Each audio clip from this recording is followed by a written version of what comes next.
Ating sinigang. Ayan. Meron na akong ginisa na sibuyas kasi hindi prestong isda na to eh. Kaya ginisa ko na yung sibuyas. Ayan siya. Kukuha tayo ng konti. Ayan. Kukuha tayo ng konti. Ayan. Lagyan na natin ang ating kamatis.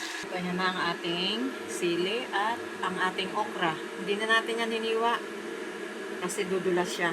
Ayan, ilagay na natin siya dyan. Takpan natin.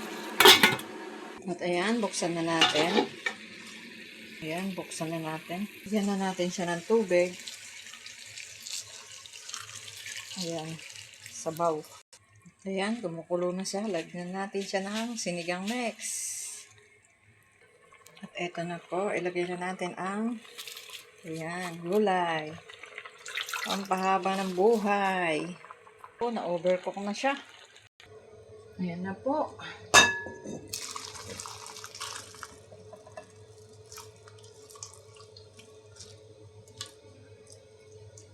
Ayan. Ang ating niluto.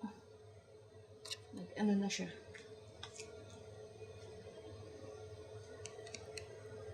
Ayan na po ang ating sinigang. Thank you for watching.